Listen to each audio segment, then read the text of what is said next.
तो नमस्कार दोस्तों, कैसे आप लोग? उम्मीद करता हूँ बहुत अच्छे हो गए, शानदार हो गए भाई।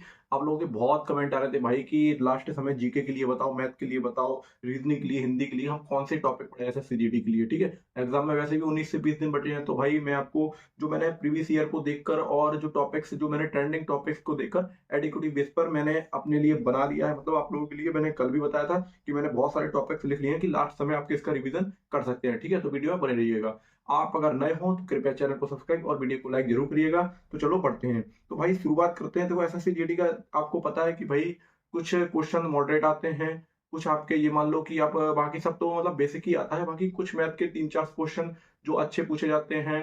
ऐसे ही रीजनिंग के 1-2 क्वेश्चन जो फंसा मतलब इतना अच्छा नहीं बोलेंगे, टफ नहीं बोलेंगे उसको, बस ये बोल देंगे थोड़ा लेवल बढ़ा देते हैं उस चीज का, जिसमें आपका माइंड ज्यादा समय खा जाए, क्योंकि वो 60 मिनट में आपको 80 क्वेश्चन करना है। ठीक है, तो उस हिसाब के आपको माइंड सेट अपना बनाना है उस हिसाब से। ठीक है, तो चलो शुरू करते हैं हम मैथ से कि मैथ में आपको कौन कौन से चैप्टर पढ़ के जाना है भाई। अगर आप ज्यादा, मैं ये भी बताऊंगा कौन से सब्जेक्ट में कितना टाइम देना है आपको लास्ट समय। ठीक है, चलो शुरू करते हैं। देखो, मैथ में पहले नंबर पे औसत, औसत का जरूर भाई 1 से 2 सवाल जरूर पूछे जाते हैं एसएससी में। औसत चैप्टर हो गया मैथ का। अनुपात समानुपात, 1 से 2 प्रश्न इसके भी बन सकते हैं। ठीक है, आयु, आयु से एक प्रश्न बन सकता है। चक्रवृद्धि ब्याज बहुत इंपॉर्टेंट है, पढ़ के जाना। समय चाल दूरी, ये भी बहुत इंपॉर्टेंट भाई, सीधा सीधा प्रश्न आता है इसी से ज्यादातर, रेल वाले और इसी से चैप्टर से ज्यादातर प्रश्न फंसाता है। ठीक है, तो रेलगाड़ी, नाव धारा, भाई इन दो से तो भाई क्वेश्चन बिल्कुल पक्का है कि आपका आएगा। इसके बाद मैन सोल्यूशन 2D और मैन सोल्यूशन 3D, इसके आपको बहुत नॉर्मली सवाल मिलेंगे। बहुत नॉर्मली आपको क्या करना है, बेसिक सवाल इसके लगा के जाना है, बेसिक सवाल कंप्लीट करके जाना है। ठीक है, इसके सूत्र 22 है भाई, ये तो आप याद कर सकते हो लास्ट समय। इसका तो आपको आनी चाहिए। बाकी जो बेसिक चैप्टर है वो मैं आपको नहीं बताऊंगा, मैं इतने ही चैप्टर आपको बताऊंगा। 5 से 7 क्वेश्चन जो मतलब आपके इससे बन जाएंगे और ज्यादा ही बन सकते हैं।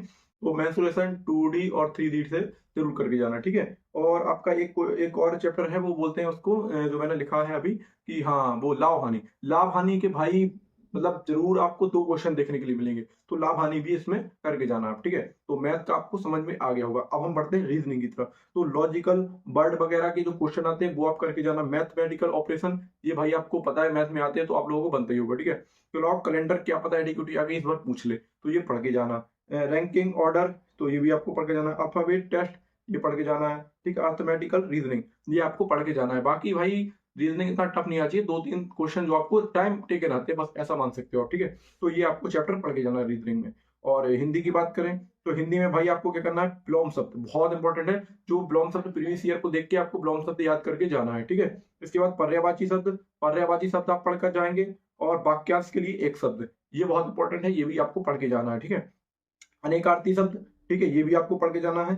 शब्द युग्म, ये भी आपको पढ़ के जाना है। ठीक है, इसके बाद आएंगे तत्सम तद्भव, भाई बहुत इंपॉर्टेंट है, 1 से 2 प्रश्न पूछता है तत्सम तद्भव से। ठीक है, शुद्ध अशुद्ध, शुद्ध अशुद्ध बात तो आपको पता ही है भाई, वो आपको देखना है अपनी जो हिंदी की वो सुलेख होती है, तो उस हिसाब से आप समझ सकते हैं कि शुद्ध और अशुद्ध वाक्य कौन से हो सकते हैं। ठीक है, तो शुद्ध अशुद्ध वाक्य समझ गए आप। विशेषण अव्यय, विशेषण अव्यय बहुत इंपॉर्टेंट है, पढ़ के जाना है। ठीक है, क्रियाकाल, क्रियाकाल पढ़ के जाना है।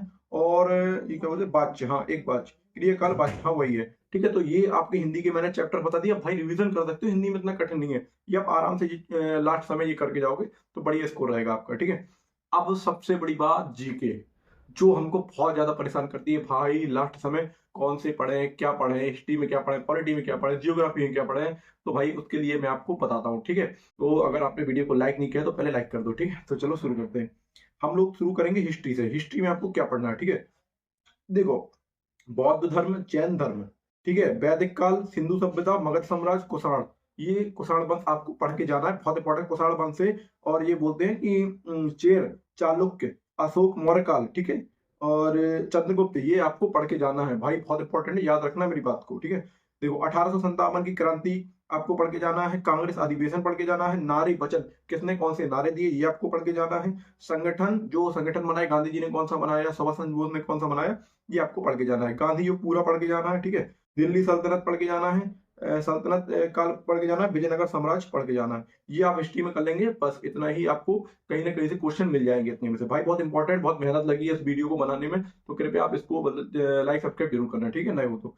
और इसके बाद अगर आप लोग आ जाएंगे पॉलिटी में, पॉलिटी में आपको देखो मैं बताऊं, मौलिक अधिकार, ठीक है, मौलिक कर्तव्य, डीपीएसपी, अनुसूचियां, ठीक है, और लोकसभा, राज्यसभा, महान्यायवादी, मौलिक कर्तव्य ये आपको बता दिया मैंने।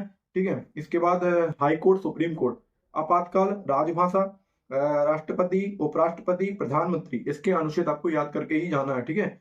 और बस इतना इसमें बता दिया मैंने, आप पॉलिटी में बस इतना ही, ठीक है। इतना आपको फेल लेना है, कहीं ना कहीं से क्वेश्चन आपको मिल जाएगा, ठीक है।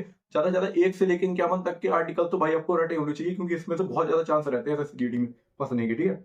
अब आ जाएंगे जियोग्राफी में। तो जियोग्राफी में आपको ब्रह्मांड पढ़ लेना, नदियां, जलप्रपात और पर्वत पठार, पहाड़ियां, जल संधि, झीलें, दर्रे, वायुमंडल, पड़ोसी देश, इतना आपको पढ़ लेना है। इतने में से ही क्वेश्चन फंस जाएगा आपको, ठीक है। सबसे ऊंची चोटी, सबसे नीची चोटी, ये आपको पढ़ के जाना है, वो मैंने आपको बता दिया। अब इसके बाद आ जाएंगे आप लोग इकोनॉमिक्स में, ठीक है। इकोनॉमिक्स में आपको पढ़ना है राष्ट्रीय आय, कृषि सूचांक, मुद्रास्फीति, जनगणना, संगठन, और वो क्या बोलते हैं, हाँ, ये हमारी जो पंचवर्षीय योजना, ये आपको पढ़ के जानी है, बहुत इंपॉर्टेंट। पंचवर्षीय योजना तो पढ़ के ही जाना भाई, और जनगणना, ये आपको बड़ी इंपॉर्टेंट है, ठीक है। इसके बाद हम लोग आ जाएंगे स्टैटिक जीके पे।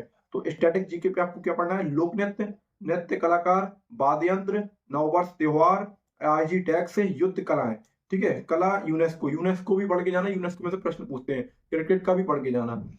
युद्ध, मुद्रा, राजधानी, दिवस, कौन सा दिवस कौन से दिन मनाया जाता है, पृथ्वी दिवस कब मनाया जाता है, हिंदी दिवस कब मनाया, ये आपको पढ़ के जाना, ठीक है। संग्रहालय, पर्यटन स्थल, ठीक है, हिल स्टेशन, उपाधियां, किसको कौन सी उपाधि दी गई, ये पढ़ के जाना है। ट्रॉफी, संगठन, स्मारक, पुस्तकें, खेल परिसर, और खेल परिसर, बस इतना ही आपको पढ़ के जाना है, ठीक है। स्मारक भाई पढ़ लेना भाई, और खेल परिसर का तो वेरी आपको होना चाहिए, बहुत इंपॉर्टेंट है भाई, कि कौन सी बॉल का वजन कितना होता है, कौन से खेल में कौन कितने खिलाड़ी होते हैं। और करंट अफेयर्स के लिए इसको अब हमने नहीं बताया है। करंट अफेयर्स के लिए अगर आप पूछेंगे तो भाई मैं अलग से वीडियो बना दूंगा, तो ये वीडियो ज्यादा लंबी हो जाएगी। करंट अफेयर्स की मेरे पास बुक है, अगर आपने मंगा ली हो कोई भी करंट अफेयर्स की, तो वो भी मैं आपको तरीका बता दूंगा कि आप क्या क्या पढ़ सकते हो करंट अफेयर्स में, ठीक है। तो भाई जैसा कि मैंने आपको पूरा ये आप लोगों के लिए ही मेहनत की थी, आप लोगों के लिए ही बनाया था, क्योंकि आप लोगों के बहुत ज्यादा कमेंट आ रहे थे। तो भाई आप लोगों से मेरी विनती है, और सब लोगों से, जो भी वीडियो को देख रहे हो, तो वीडियो को लाइक, चैनल को सब्सक्राइब उन तक जरूर शेयर करना, जो भाई जिनको इस वीडियो की ज्यादातर जरूरत है, ठीक है। तो आपके डाउट ज्यादा से ज्यादा क्लियर हो गए होंगे। अगर आपको अभी भी कोई प्रॉब्लम है तो कमेंट करके जरूर बताइएगा, मैं आपकी कमेंट जरूर पढ़ूंगा, उसका रिप्लाई करूंगा, और आगे मैं और अच्छी तरीके से आपको गाइड कर सकूंगा, ठीक है। तो भाई आप लोगों से यही विनती रहेगी, बाकी मिलते हैं नेक्स्ट बुक के साथ, रिव्यू के साथ, और जो भी चीजें आपके मन में है उस क्वेश्चन का डाउट के साथ, ठीक है। तो ठीक है भाई, मिलते हैं नेक्स्ट वीडियो में। जय हिंद, जय भारत, भारत माता की जय।